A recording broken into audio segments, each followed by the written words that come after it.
All right, Shabbosai, good morning. Let us begin. I want to begin by thanking all of our sponsors for this morning's shiur. To thank our TALMUD TORAH sponsors. I'm sorry, just pull it up here.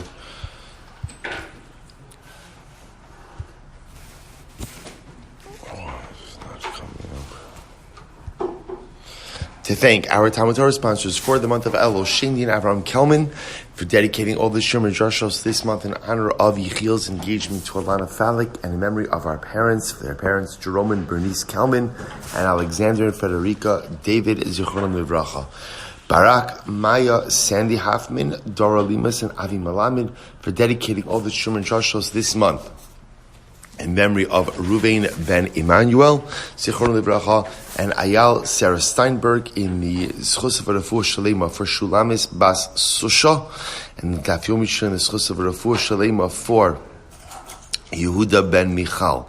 Our week of learning sponsors, Matt and Diane Marks, in honor of the birth and bris of their grandson Yehuda Yeshaya Marks. May he Emerta Hashem grow to an incredible ben Torah, and Emerta Hashem the Torah l'chol b'lamaisim tovim ad mea ve'esim shanim tovos.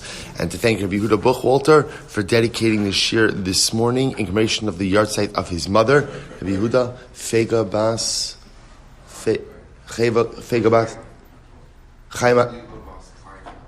Faiga Leba bas Chaim HaCohen. We hope that in the merit of our Talmud Torah, the neshama will have an aliyah and the family in nechama. With that, let us begin. A lot to do today. Always feels like we begin every shiur with that line. A lot, but there is actually a lot to do today. So today's daf is Nun Ches 58. We are picking up at Nun Zayin base 57b, and we're picking up actually right pretty much in the middle of the daf, across from Tosfos My Love. Right across from Tosfos My Love. Amr Rafuna. So Rafuna says as follows: Bagra Yom Echad v'niskatsha. So we'll say, remember again, the Mishnah introduced us to a very interesting idea, which is this concept that halacha l'maisa, that after Erusin, from the time that the husband tells the wife, let's get married, like let's plan the wedding and move things forward, there's an amount of time that both husband and wife, we call them husband because they already had Erusin, that both husband and wife have to prepare themselves for the wedding. And we say prepare themselves literally, like take care of different needs of the wedding. So we said that for a Basula, ultimately again it's 1 year, and for an Almana it's 30 days. Why the distinction? The distinction is because the Basula needs all of this time to gather her tachshita, to gather the adornments, the accessories, the jewelry, the different things. An Almana, or for that matter a Grusha, presumably already has these items on hand. So now Rav Huna introduces something else. What happens if a man is mekadesh a bogeres? Bogeres, so again, bogeres, full-fledged adult. So right, Reuven is mekadesh Rachel. Rachel becomes Rachel is a bogeres. In other words, the timeline here is important. Rachel becomes a bogeres, then ultimately Reuven is mekadesher. What's the halacha? Nostin la shloshim u'kalmana. She only gets 30 days to prepare for the wedding, just like an almana. Now, both say, what's the pshat? Take a look at Rashi. Rashi says over here, it's in the short lines of Rashi, about 5 lines in. Nostim l'shloshim kalmana, mishas irusin, shekivan shebagra, himachina tachshitin kodem bagros, shenarotz lishos od. That was says fascinating, because since a girl, it was interesting to note is, since a girl, once she reaches bagros, not that she's already considered to be an older single, but Lamaisa, she's ready to get married. So already at that point in time, like approaching up to Bagros, she's already preparing herself for marriage. So she doesn't need a year in which to go ahead and prepare her tachshitin, because she's already engaged in that process leading up to Bagros. Quite fascinating. Meisvei, Bagra, Hari, Ketvua. Yet again, the Brisa says, a bogeres, she is like a tvua. Both remember again, tvua is tava. Tava millions is when the husband says, like, let's plan the wedding. My love kitvua de basula. Is it not saying that ultimately, again, she's like a tvua de basula? In other words, see, tvua literally means the word proposition, but it doesn't mean it like in an inappropriate way. It means that Lamaisa, the husband, is asking her, like, let's get ready for the wedding. To which the Gemara says, lo, kitvua da almana. No, it doesn't mean she's like a basula, but rather it means she's like a woman whose husband was tava, right, ultimately again said, let's get married, but she's an almana. Okay, therefore 30 days. So Tashma, so says, this is Rav Huna's idea. Rav Huna's idea that a Bogeres, because she's anticipating imminent marriage, so she's been preparing her tachshitin, therefore halacha l'maisa, she's only given 30 days. Now remember again, I will say, just to be clear, because I think this was a novel idea for us in yesterday's daf, the clock starts when? When he asks her to say, let's plan the wedding celebration. Remember again, not from Erisin. That's the great chiddush over here. Erisin could have happened in other words. So you could have a situation. I just want to point out, we've been working with the classic model that there's a year between Erisin and Isuin. That's because we've been assuming that what? When is the husband tovea, right? When does he tell his wife, let's plan the wedding? We assume. When does he tell his wife, let's plan the wedding celebration? Right after Erisin. So that's what. But again, I just want to point out, you could have 2 years between Erisin and Nisuin, right? So the Maia, again, they have Erisin. He only says, let's plan the wedding a year after Erisin. You have 2. Okay, good. So it says the Gemara. So Tashma. Bogeres shesha sheleimah sar chodesh. If you have Bogeres, ultimately again, after Erisin, that waited 12 months. Rabbi Eliezer Omer, Hol v'chayev baila b'mzonoseha, yafer. Now, let me add in one more piece. Now, the truth is, Chazal obviously did not want prolonged Erisin. It's not a good idea. So I do want to point out that, remember, although you could have up to 2 years, you could have more than that, in between Erisin and Nisuin, let's be clear. What does kick in 1 year on the 1 year anniversary of Erisin? What does kick in? Support. So remember again, there is a motivation to obviously again have Nisuin, because Lamaisa, come a year after Erisin, husband is supporting his wife regardless. So at least with Mizonos, right? So Lamaisa again, there is an incentive. In any event, the Gemara says as follows. So Rabbi Elazar says, after a year, Yafer, since a husband is chayiv in Mizonos, he also has the power of annulment over her vows.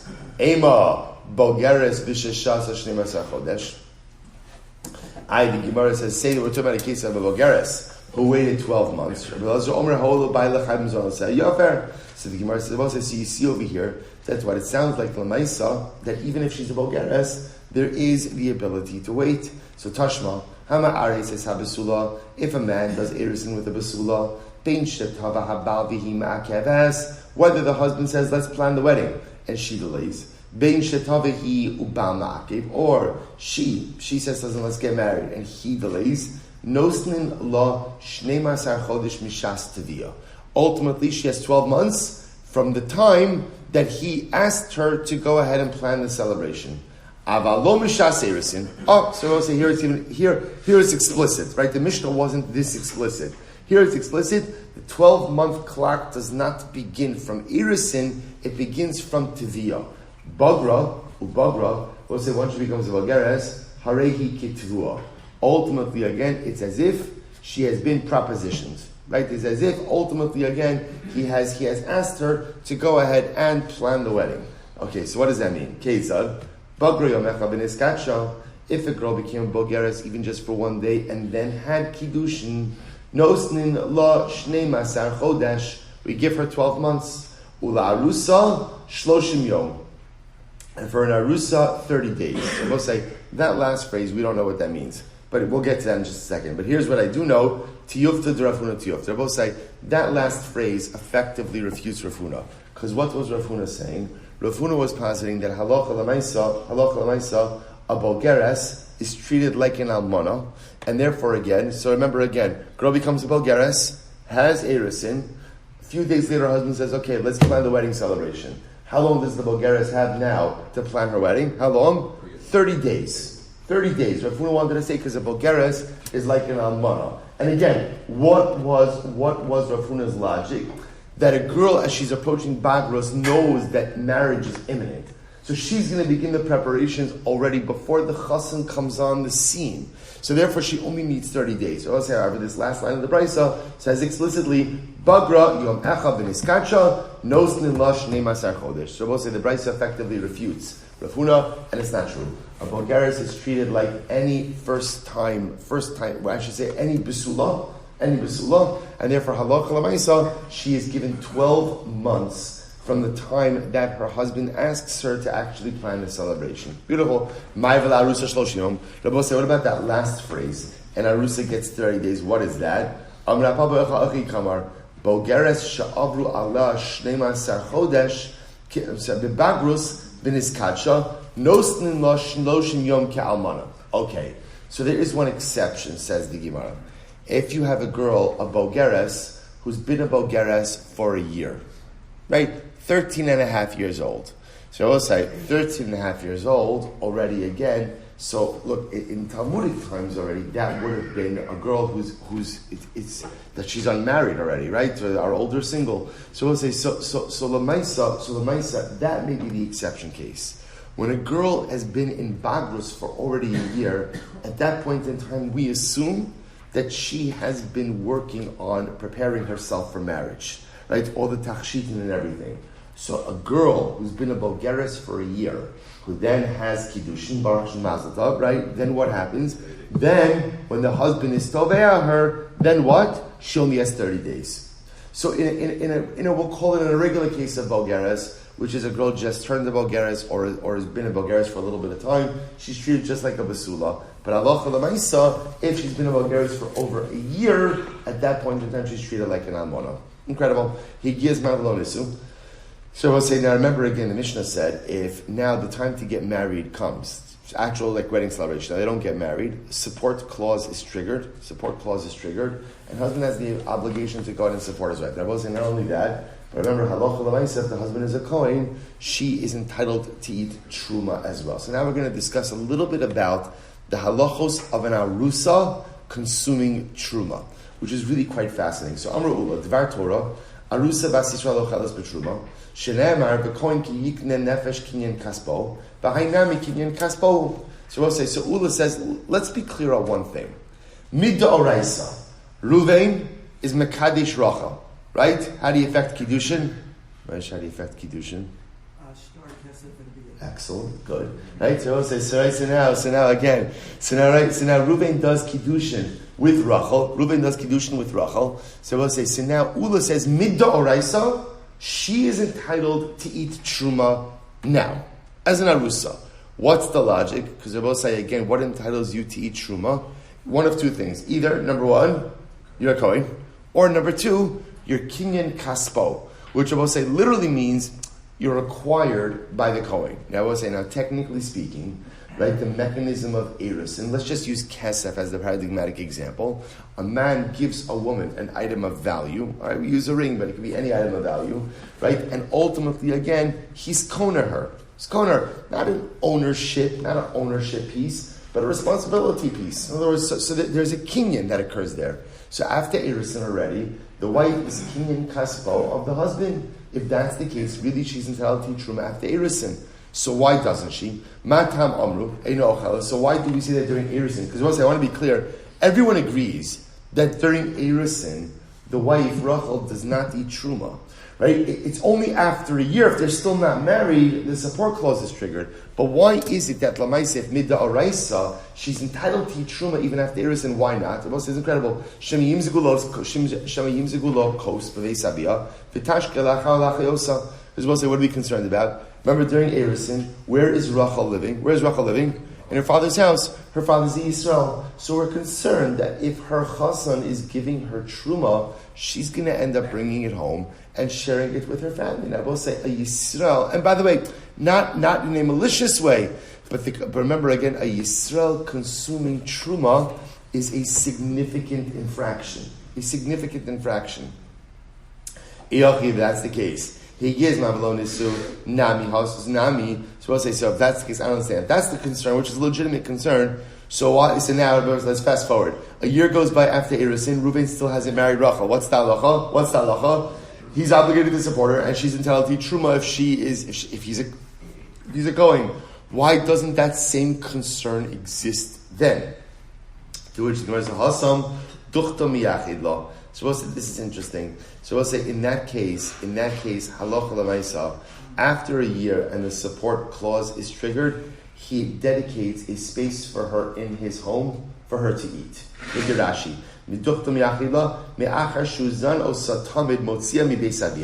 Umiyachid la makom shel tafsid mizonasa lechalkam lekrovel. Shabbos said this is very interesting.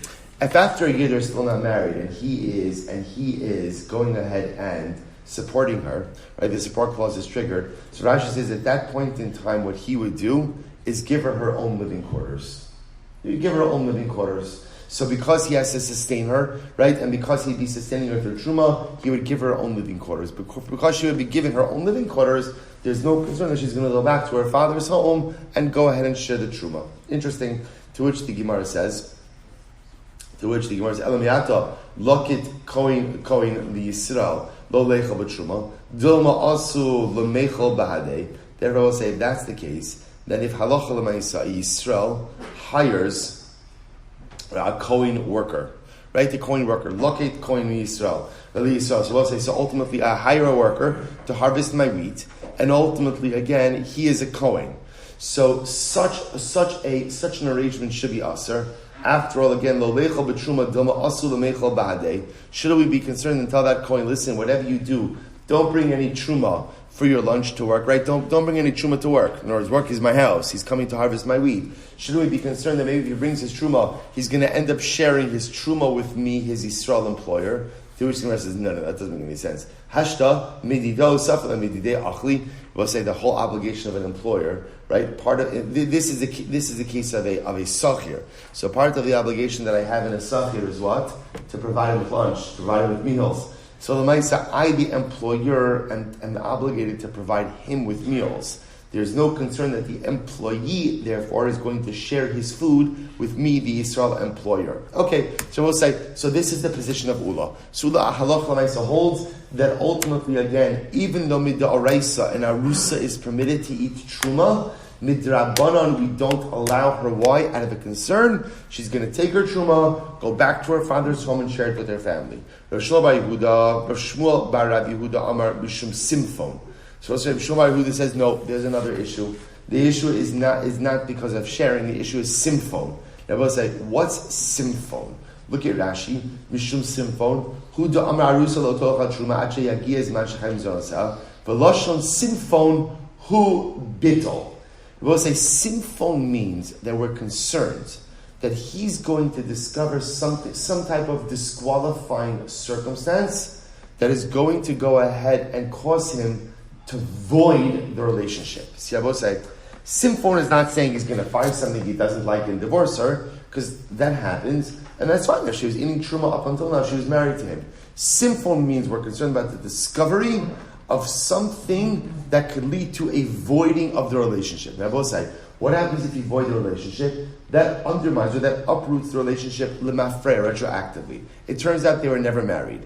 Therefore, the concern is like this. The concern is, I will say, during Erusin, Rachel's eating truma, and then let's say Reuven discovers, we're going to see the classic case of Simfon, I will say, is Rashi says, Kigon, Shover HaMevatel, Shtakari Simfon, Umum Be'isha B'mehema. So the classic example would be some type of physical blemish. So it could be some type of physical defect. It could also be she concealed an illness or something else. But Lamaisa Simfon means he discovers, we'll call it a mum for now, right? She discovers some type of mum where he says, listen, had I known that you possess this mum, I would have never married you.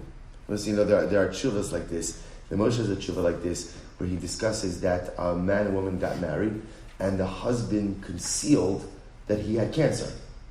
He didn't tell her. He didn't tell the kala. So the kala said, obviously heartbroken, said, look, had I known this, I would not have married you.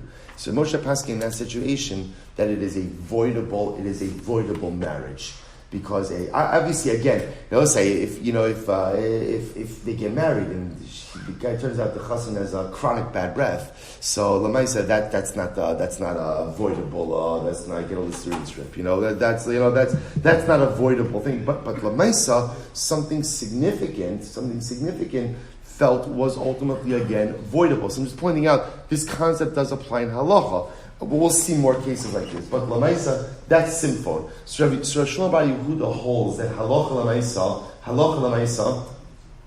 Lamaisa, ultimately, because of Simfon, were concerned that he might discover some type of mum about her, and therefore halacha l'maisa void the marriage. Therefore, we don't want her consuming truma during Erisin out of a concern that it may turn out retroactively she was a Yisraelis with no connection to a Kohen who was eating truma. Now, I will say, we assume that ultimately, again, when do we stop worrying about simphon? When do we stop worrying about it? After the Bia Rishona, right? After they've been intimate with one another, right? She's seen him, he's seen her, and therefore, again, there's no concern about anyone voiding anything over any type of mum. So therefore, Abba said, the Gemara says, so if that's the case, by the way, he says, Yehuda, the truth is, normally we've been accustomed to thinking, when does a woman eat truma? When can she eat truma according to everyone for the first time? After the chuppah. So I will say, so that, in other words, that let's say halacha l'maisa, if Reuven is a Kohen, marries Rachel, they have chuppah, right? We could assume that the wedding suuda, they could serve truma. So when they're only inviting a elitist group, they're only inviting their Kohanic friends, right? So we'll go ahead, we'll make a truma shmorg, right? All the truma you could eat, right? So l'maisa, I would, based on this, that should be usher, because chuppah shouldn't be enough. There should have to be the bir rishona. To which the Gemara says, "Sahasam mivdak badikla v'hadir ma'ayal." So I'll say we're going to talk about this. That sometimes what a man does is he goes ahead and he asks his female relatives to see what they could find out about the kala, right? To see what they could find out about the kala, right? Maybe they go to the gym together or whatever else, So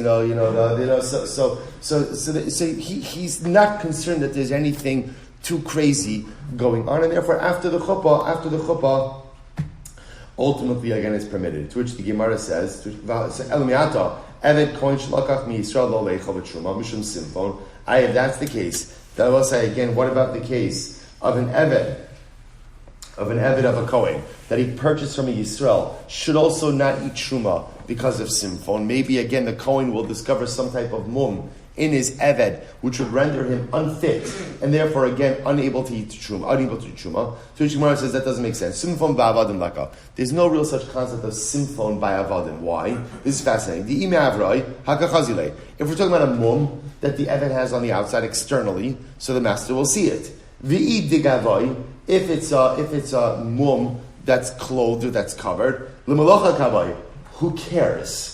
Right? The Adon needs the Eved not for his aesthetic appeal, but rather, again, for his ability to work. So the Gemara says, anything that's hidden, the master doesn't care about. Shabbos say, if it turns out that the Eved is a ganav, a thief, or a kidnapper, higio, no surprises there. In other words, Shabbos say, what does that mean? Avadim were generally considered to be kind of like the lower grouping of society. So therefore, again, if I find out that my Eved ultimately, again, is not of the upper echelon of society, right? He's a thief or he's a former kidnapper. Higio, I know there's going to be something about my Eved. Higio means that the sale stands. The sale stands. So Maika, so what other possibilities could there be? Listim mizuyim, maybe he was an armed robber. And I will say, here's what's interesting. So finding out that my Eved is an armed robber is much more significant, right? That's actually a potentially voidable transaction. Why? Because that puts my life in danger. In other words, as the master, I would not want someone like that in my employ. Or muchtav l'malchus. We'll say muchtav l'malchus. Ultimately, again, means someone who sinned against the government and therefore is liable to death. You don't want to employ that kind of guy because that's like harboring a fugitive. So maybe that's the concern. That's not a concern either. Why? Hano kolis. Both say people know about that stuff, right? If someone has been condemned to death by the government or someone was listed in the Zuyin, right, the armed robber, so people know about those things. So there's no concern that you're going to find out about that later on. So the Gemara says, fine. So the Gemara says, here's the issue. Michti. Bein lamar, bein lamar lachos. So we'll say, here's our machlokas. Here's what's fascinating. Everyone agrees that Narusa is not going ahead and eating truma. Right? There's no machlokes on that. What's the machlokes? Ula says it's because of a concern that during Erusin she's living at home and she's going to go ahead and take the truma back to her family. That's problematic. Rav Shmuel bar Yehuda says, simfon. We're concerned about the discovery of a mum, which could ultimately lead to the annulment of the marriage. Says the Gemara. So, bein lamar lo achla. Either way, right? Either way, halacha l'maisa, she's not eating truma during erisin. So, what's the nafkamina between the two opinions? So, the Gemara says, Ika benayu, kibel, masar, v'halach. So, both have the three cases that are the nafkaminas. If you take a look at Rashi, right across in Rashi, kibel, masar, v'halach. Kibel alav baal es hamumin l'simfon. So let's say the husband says, I love you so much, I accept you with all of your mumin, whatever the ones I know, the ones I don't know. Okay, so if it's about mumin, there's no simfon, there's no longer an issue. But Lamais, again, if it's about going to her father's home, there still is an issue. Next case, Masar, Rashi says, Ha'av, l'shluchi habal, Oshal, l'shluchi hav, so a case of Masar, so if the father gave the Rachel over to the agents of the husband, in that case, Rachel's no longer living at home, so therefore there's no concern that she's going to share truma with her family, but there's still a concern of simfon. And last case, ultimately, we'll say of halach, of ha'usha halchu, said halach is the same case, right? She went with the agents of the Baal. So we'll say in those cases, she's removed from the father's home. So therefore the concern of sharing truma with her family has been obviated, but Lamaisa, the concern of simfon still exists. But I will say, the good news is, so just fact, we're going to see, by the way, both of these reasons keep playing out in the sugyos, but it's just important from the halachic perspective. Halacha Lamaisa, everyone is in agreement that ultimately, again, once that during Irisin, even though mid-da'oraisa, she is entitled to truma, mid-rabbanon, we don't let her eat. Either, again, because of ula, she may share with her family, or Shmuel bar Yehuda, simfon may discover a mum. But I will say, what else does everyone agree with? That after a year elapses, and they still haven't gotten married, what's triggered? Support clause. And then at that point, then what happens? Now she could eat truma. So here we go. So I will say, so remember again, after 1 year, so now let's go through this. After 1 year, she's allowed to eat truma. I will say, the Gemara did introduce to us that it's possible that after that time, he may be obligated to go ahead and provide her with a separate living quarters, according to Ula, so that she's not taking anything back to her family. Now here's what was interesting in the Mishnah. So we had a machlokes. Now that he's supporting her after a year, how much of her support is made up of truma, and how much of her support is made up of chulin. So remember again, this was a machlokes. So I just want to point out, I just want to quote you from the Mishnah. Rabbi Tarfon said, hakol truma.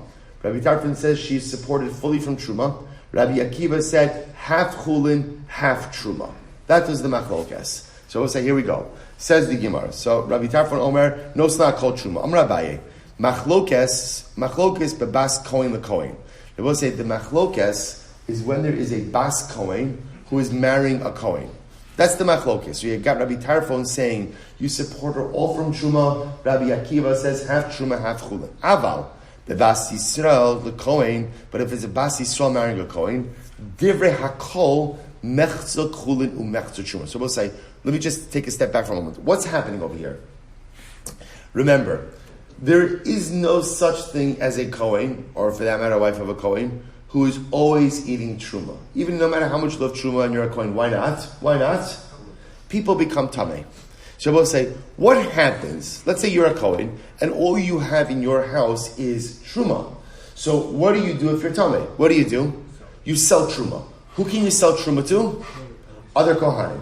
Which means that by definition, generally, chulin, this is fascinating, chulin usually did not catch the same price on the open market as chulin. And the reason for that is because you have a much smaller market. So the Kohen purchaser knows that, listen, you can't move truma. It's hard to move truma, right? Because Lamaisi, you have such a limited population. So often truma was sold at a discount. So we'll say, here's what's interesting. So Abayi says, the machlokes Rabbi Tarfon, Rabbi Akiva, Rabbi Tarfon saying the Arusa gets full support from truma. Rabbi Akiva saying she gets half chulin, half truma. That's a bas kohen who's married a kohen. Because we'll say, bas kohen is used to dealing with truma. She knows how to do, right? She knows what to do. But a bas Yisrael who's marrying a kohen, we'll say, everyone agrees she gets half chulin and half truma. And I will say, what's the reason for that? Because halacha l'maisa, she's not used to dealing with truma. So therefore, again, we want to give her enough support so if she is timeah, she has what to eat already now without having to sell off anything. Abaye says, machlokes ba'arusa. Furthermore, the machlokes is by arusa. Aval benesua divrei hakol mechza chulin u mechza truma. So Abaye says the machlokes Rabbi Akiva Rabbi Tarfon is only by arusa, but by nesua everyone agrees a nesua gets half chulin, half truma. They both say, what's the logic behind that? Abaye suggests like this: a husband doesn't want his wife to have to go out to the marketplace to sell off truma in order to be able to sustain herself. So therefore, by definition, a husband gives his wife half truma, half chulin. This way, if and when she is timeya, halacha l'maisa, she has what to eat readily available. Fascinating. So Diane Marks that supports this. Rabbi Tarfon over Nostin La called truma. Rabbi Tarfon says a man, a Kohen, gives his wife complete truma. Rabbi Akiva Omer mechza chulin u mechza truma. Rabbi Akiva says half and half. That was the Bedjar Murim. When is this so? Bebas Kohen the Kohen. So I will say, this machlokes is when a Bas Kohen is marrying a Kohen. Ava Bas Yisrael a Kohen. But if it's a Bas Yisrael is marrying a Kohen, I will say, who is not used to dealing with Truma, Divrei Hakol Mechza Chulin u Mechza Truma. Everyone agrees that it's a Bas Yisrael marrying a Kohen. Everyone agrees her support is made up of half Truma, half Chulin. Half Chulin. So we'll say, again, this gives her the ability to properly navigate even when she's Tameya. Furthermore, when is this so? Barusa. Aval benesua divrei hakol mechza chulin u mechza truma. So we'll say, furthermore, when is the machlokes? Let's say again between Rabbi Akiva and Rabbi Tarfon. In the case of a Bas Kohen who marries a Kohen, that's only during Erisin. But during Nisun, Rabbi Osai, a husband always gives his wife half chulin, half truma. Why? Because he doesn't want his wife to have to suffer the potential indignity of having to take produce, go out to the marketplace, sell it off, and purchase chulin. This way, again, during Nisun, during marriage, she has everything she needs readily available. Incredible. Rabbi Yehuda ben Beseira says, Nostin law, shtei yodos shal truma, va'acha shal chulin. So Rabbi Yehuda ben Beseira comes along and says the ratio is different. 2/3 truma to 1/3 chulin. 2/3 truma to 1/3 chulin. Good. So the Gemara says, Rabbi Yehuda says, no sin laha kol truma. Rabbi Yehuda says, no, she gets all truma. Vehimo cheres v'lo kachas b'damim chulin. And it will say again. So once again, this pretty much aligns also with Rabbi Tarfon. She gets all truma, and she goes out. This again, what happens when she's tameya? Okay, what every other Kohen does. You go and you take your chulin, your truma, you sell it off, and you buy chulin. So we'll say, now watch this. Rabbi Shimon Gamliel Omer kol makom shehuskara truma nosnin la kiflayim bechulin. So we'll say this is fascinating. Rabbi Shimon Gamliel says that halacha l'maisa, whenever you have a situation of a woman being supported with truma, she gets twice as much truma as she would chulin. Right? Fascinating. Twice as much truma as she would chulin. Look at Rashi. So Rashi says over here, nosin truma kifayim b'chulin, almost right across in Rashi. Kasavar lo machachina lemachra b'shavial, ela nosin truma harbe kidei shetidnena b'zol v'timtzol l'chan. Both say, what's the chap? If you have twice as much truma, what does that allow you to do? You just sell it off, even if you have to sell it. See, say, if you could sell off your truma at a steep discount, the good news is that what? It'll sell quickly. So Rabbi Yehuda holds that Rabbi Shimon holds that if a man is supporting his wife for truma, he gives her twice as much truma. This way, even if she has to sell it, which again, ideally a man doesn't want his wife to have to go into the marketplace to sell produce to provide for her own sustenance. But like this, if she has an incredible volume of it, she could sell it, and she could sell it cheap. And because she sells it cheap, she'll be able to sell it quickly, and she'll have what she needs in order to go ahead and support herself. Now, both say, here's what's interesting. Both according to Rabbi Yehuda and Rabbi Shimon ben Gamliel, ultimately, again, she's selling, right? She's only supported by truma. So what's the nafkamina? My benayu. What's the nafkamina? Ultimately, again, between Rabbi Yehuda and Rabbi Shimon. To which Gemara says, Ika benayu tircha. We'll say the nafkamina is tircha. In other words, do we require the woman to exert herself in order to sell the truma to make money to purchase chulin? According to Rabbi Yehuda, the answer is yes. According to Rabbi Shimon Gamliel, the answer is no. That's why we'll just give her twice as much truma so she could sell whatever she needs to sell at a discount, sell it quickly, get what she needs, and come back home. Good. Hayavam eno machil with truma. So also remember again, the Mishnah said a yavam does not entitle his Yavama to go and eat truma. So just to play this out, just to clarify the case. Reuven does Erisin with Rachel. Okay, so let's assume right now a day goes by, 2 days go by. Reuven says to Rachel, let's get married. So now again, the clock begins. Reuven dies. Rachel falls to Erisin to Shimon. So the Mishnah was teaching us that halacha l'maisa, even if so now let's say Shimon's not ready to do Yibum yet. So now a year goes by. A year since either, let's call it a year from Erisin, because this is about support, that's the truth. So a year since Reuven did Erisin now elapses, Rachel still can't go ahead and eat truma. In other words, attachment to the Yavam, even though the Yavam is a Kohen, does not go ahead, what we'll call the Zika. I haven't used that word in a while, right? The Zika does not go ahead and entitle her to eat truma. So says the Gemara, my time, kinyan kaspa rachman of a high kinyan da'achivu. It will say, because lamaisa, remember, the operative phrase by truma consumption is kinyan kaspo, someone who is acquired by the Kohen. The Yavam, now after the Yavam does Yibum, then ultimately again he quote unquote acquires his wife. But right now, when she's a Shomeres Yavam waiting for Yibum, there's a Zeka, but that Zeka does not, she is still the Kinyan Kaspa of her deceased husband of Reuven, and not the Kinyan Kaspa of the Yavam. Therefore no Truma. Asta Shisha Chadash Mibnei Abal. So we'll say, so remember again, the Mishnah gave a couple of different scenarios.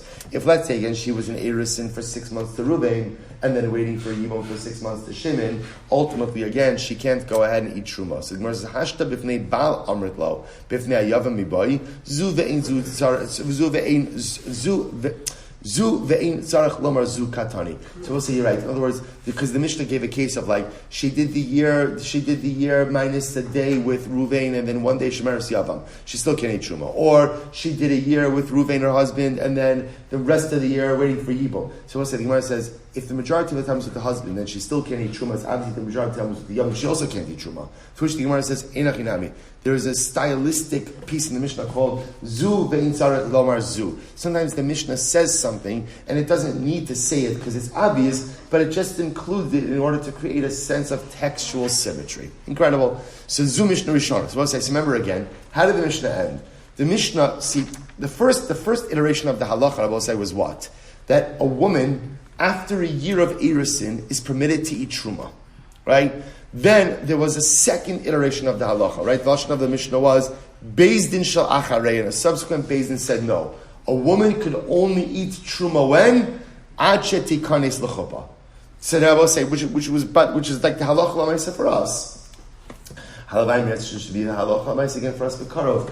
So ultimately again, so the second Beis Din said there is never truma consumption during Erisin. Truma consumption only occurs after chuppah. So let's analyze. Says the Gemara, my taima, why did they change the halacha? So Amar Ulavitim Rav Shalom Yehuda Mishum Simphon.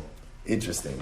I will say, so the second Beis Din felt the issue of Simphon. I will say, let's go back. What's Simphon? The discovery of a mum. I will say, but we're going to get into this.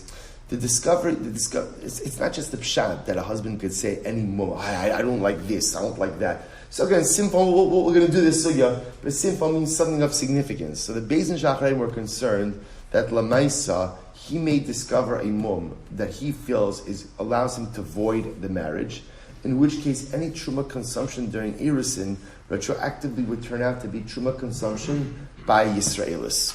So that's why they avoided it. So which the Gemara says, Bishlam Alula Kamais Shamim Zgulokos Veisav. Yavas Mishum Simphon. So we'll say, so now let's analyze this. So according to Ula, this makes sense. According to Ula, Beis Din originally thought the issue was that she may come to eat truma in her parents' home.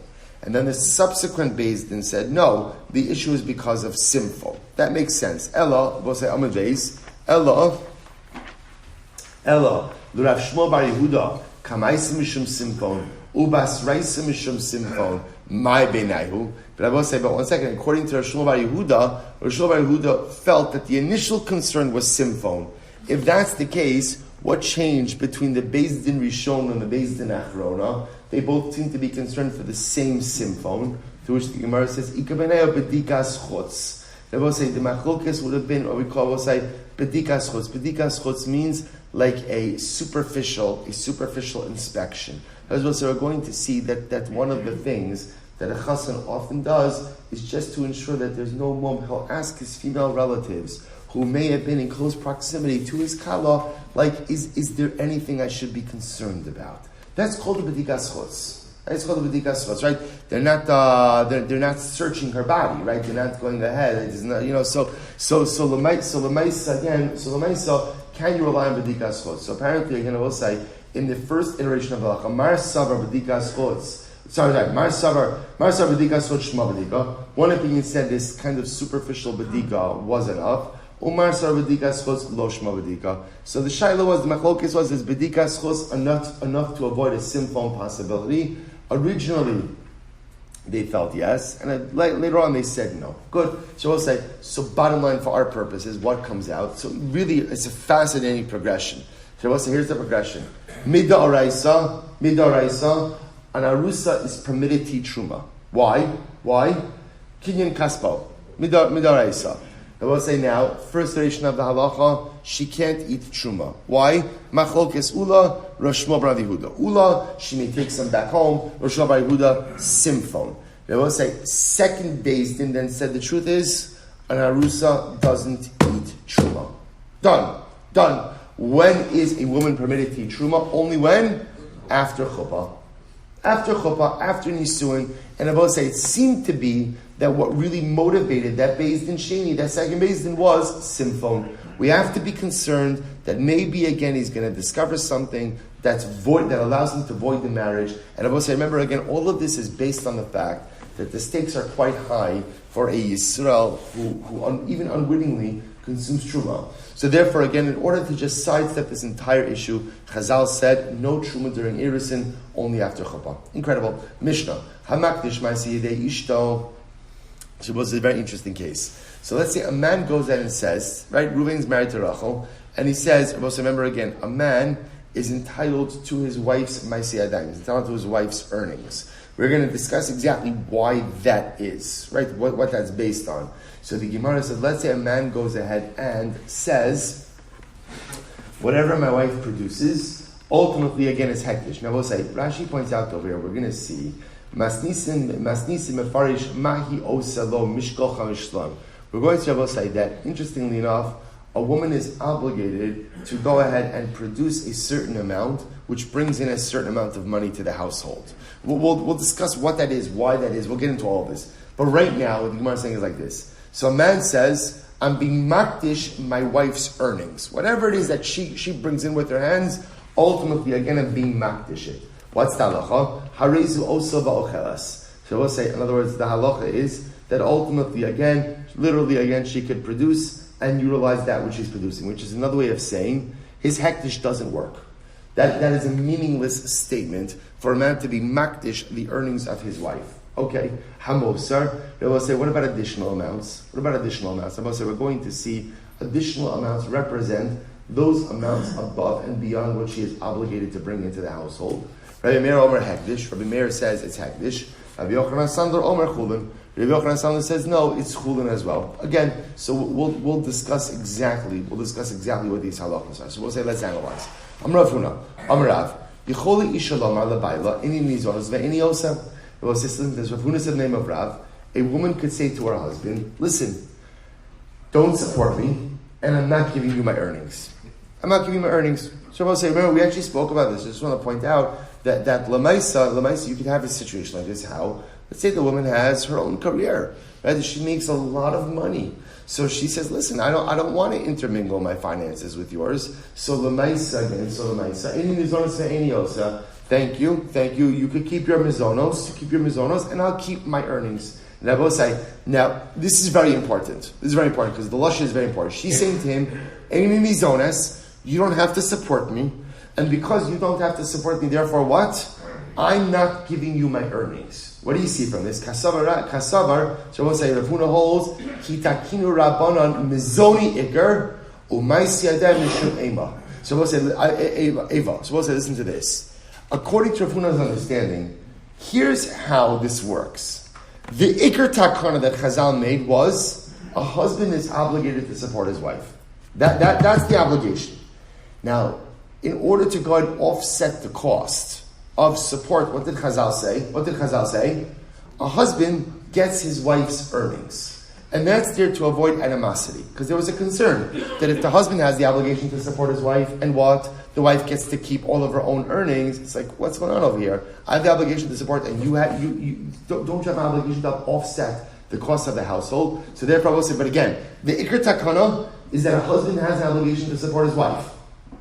Mizonos. Right? To offset that and avoid animosity, Chazal gave him her earnings. Therefore, V'chi amra eni mizonos ve'ena osar shus biyada. Sefer Rabosai, mizonos is something that benefits the woman, right? This is something made for her benefit, and therefore Allah Lamaisa, and her earnings are there to offset that benefit, and therefore Allah Lamaisa, if she goes out and she says to her husband, "Thank you, but no thank you, thank you, but no thank you," she is permitted to waive the rights to mizonos. But because she has waived the right, therefore what? Therefore Allah Lamaisa, she gets to keep her earnings. Okay, good. So we'll say, watch this. Meisvei, tiknu mizonos tachas ma'aseyadeha. Wow. So let's listen to this. So the Brisa says differently. The Brisa says, Chazal instituted mizonos because he gets the right to her earnings. So I will say, in this version, really what happened? What's the takana? The takana is, husband is entitled to his wife's earnings. But 1 second. If you're entitled to your wife's earnings, you have to what? Provide it to support. So I will say, by the way, this is not semantics. This is actually pretty amazing. See, I will say, if you hold that the ikar takana was mizonos, and therefore, again, her earnings were given to him to offset that, the primary takana was to benefit who? The wife. And therefore, again, because it's for her benefit, she could therefore what? Waive it. And if she waives it, she gets to keep her earnings. In the second version, listen to this. The takana was that a husband gets his wife's earnings. It's just, in order to sustain the wife, what has to happen? Ultimately, again, she has to give her mizonos. But the takana was for the husband, and it's for, therefore, again, I will say, if she chooses to waive mizonos, that's fine. That's her prerogative. But what is she not getting? Her ma'aseh. This is incredible. Ema, no. Ema, tiknu ma'aseh tachas mizonos. Rather, we'll say the way to read it, the Gemara says, is that say that ma'aseh was ultimately given or was instituted tachas mizonos. The Gemara says, no. The ikar takana is mizonos. A husband is obligated to support his wife. So we'll say the truth is, I just want to point out, we saw beforehand that the din of mizonos is da'oraisa. Share, Kesuvos, and Ona is a din da'oraisa. So again, we're gonna kind of work this all through, because here the Gemara seems to indicate that mizonos is a takana. Takana means d'rabbanan, and we'll sort this out. But the ma'aseh, our purpose is now, the Gemara says no. The way it works is the takana is mizonos. Takana is mizonos. But once a husband is obligated to give mizonos to his wife, therefore what? After that, he's obligated for ma'aseh adayim. So let's analyze this. So hamakdish ma'aseh yedei ishto harei osa va'ocheles. So we'll say, what did the Mishnah say? If a man is makdish his wife's earnings, what's the effect of being makdish your wife's earnings? What's the effect? Zero. So the Gemara says, harei osa va'ocheles. My love binizonis. Are we not talking about a case where the Maisa, she's being supported by him? Lo be'eno nizonis, she's not being supported. Well, 1 second. If she's not being supported, therefore again, who gets to keep her earnings? She does. Well, obviously, if Reuven is not supporting his wife Rachel, and she's entitled to her earnings, and he says, your earnings are makdish, alright, are hekdish. I'm supposed to say, that's no different than saying, you know what, I heard you got a raise at work, I hereby makdish your additional earnings, right? I really think I'm only doing what's best for you. I love you. This. I know it's going to hurt me more than it hurts you, but this is what I think is best for you. It's beautiful. It's wonderful. Because it doesn't work. You can't be makdish something that belongs to someone else. So I will say, if she's not being supported, and therefore again she's entitled to her own ma'aseh adayim, then of course he can't be makdish or ma'aseh adayim. To which the Gemara says, "Afilu man da'amar." So listen to this. Afilu man da'amar yachal harav lomer le'eved asemi ve'eni zancha. We'll say there is a possibility of an adon saying to his eved, you have to work for me and I'm not supporting you.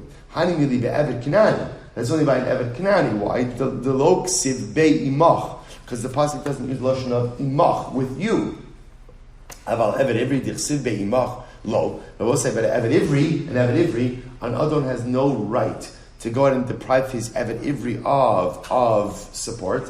The Gemara says, "V'choshe kein ishto." I will say all the more so one's wife, not to compare one's wife to an Eved Ivri. I will say, but Lamais, again, remember the only level of comparison that's there is that there's a financial piece with both of them. There's a level of financial acquisition with both of them. So I say, obviously, halacha l'maisa, if husband is not supporting his wife, right? So of course he can't go ahead and deprive her of her ma'aseh adayim. He has no rights to that. To which the Gemara says, right? Seifa itzdrachlei.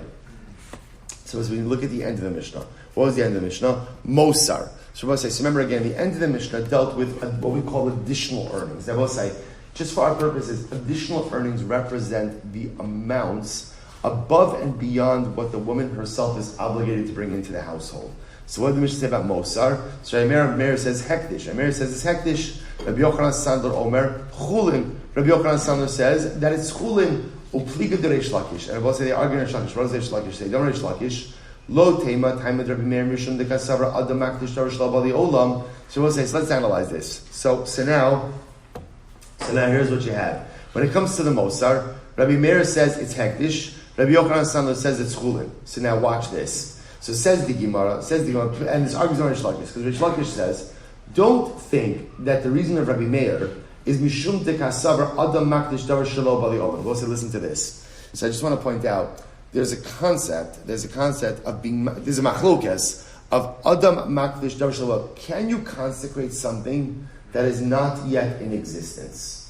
So you might have thought, says Reish Lakish, that the reason of Rabbi Meir is because he holds adam makdish davar shelo bali olam. Right? A man is consecrating the additional amounts of money his wife will earn. Do those monies exist yet? No. But yet Rabbi Meir says the additional amounts, the surplus amounts, are hektish. So Reish Lakish says, don't think it's because Rabbi Meir holds makdish adam davar shelo bali olam. That's not the reason. Elo tamid Rabbi Meir mitoch shiyachal lekofa l'maisi adel nase ke'omer lo yikadshu yadayich le'osehem. Rather, Rabbi says something very interesting. Rabbi Meir holds that halacha l'maisa, this is actually quite fascinating, that halacha l'maisa, a husband is able to go ahead and compel his wife to work in order to go ahead and acquire her ma'aseh adayim, her earnings. Therefore, the Gemara says, it's as if he said to her, Yikadshu yadayich la'osehem. Literally, again, your hands should be consecrated, not the earnings. Look at Rashi, la'osehen, l'mish shebera'an, v'yadayim isnehu ba'olam, alma kasavar yachol l'kofa, ve'im yachol l'omar, in his own yosef. So we'll say, what we're going to see according to Reish Lakish is Rabbi Meir really holds that a husband has a right to say to his wife, I'm going to take your earnings. I'm sorry. She's not permitted to say any mizonos to any osa. A woman cannot waive the right to mizonos. She can't waive the right to mizonos. Now, because she can't waive the right to mizonos, it sounds like, therefore, what? He's automatically entitled to her earnings. Because he's automatically entitled to her earnings, it means that ultimately, again, he has some level of control over her ma'aseh adayim. When he's makdish the mosar, when he consecrates the additional amount of mosar, he's not consecrating future earnings. What is he really consecrating? Her hands. And her hands are a davar shebali olam, they're in existence. That's why Rabbi Meir holds that the mosar ultimately again can become hektish. So we'll have to stop over here for today. We're going to pick up in the middle of Rabbi Meir. Actually, let's just go quickly. This sub Rabbi Meir, very quickly. Sorry, Meir, Rabbi Meir really hold that a person can consecrate something that's not yet in existence. That time we learn, so if a man says to a woman, become mikudeshes to me after I convert, or after you convert, or after I'm emancipated, or you're emancipated, that's an interesting one. Become mikudeshes to me after your husband dies. Not now, it's not appropriate to discuss this now, right? But after your husband dies, or I happen to be married to your sister, after your sister dies, or after your yavam does chalitza, Rabbi Meir or mikudeshes. Rabbi Meir says she's mikudeshes. So we'll say these are all examples of what? Dvarim shelo ba'u li'olam. And yet Rabbi Meir says it works. Rabbi Meir says you can affect change with a davar shebali olam. So we'll say, what does that tell you? So Rabbi Meir holds you can affect change with davar shebali. You're right. The Gemara says you're right. Me'ahi in me'hal daka l'mashmina. But we'll say from this case you can glean that. but from the case, ultimately, again, of the Mishnah, you could not glean. It's therefore, I will say, we're not finished, but we finished now with the sugya. What comes out, ultimately, again, I will say, is halacha l'maisa, fundamental machlokes, and how we view the din of mizonos. Is mizonos the ikar takana? The ikar takana, and therefore, again, maisei adayim were there to offset it, in which case, because it's for her benefit, she could waive it, or halacha l'maisa, the ikar takana, ultimately, again, was for. The ikar takana, ultimately, again, was for. The ikar takana was for maisei adayim, and mizonos are only there to offset that. That machlokes is to be continued.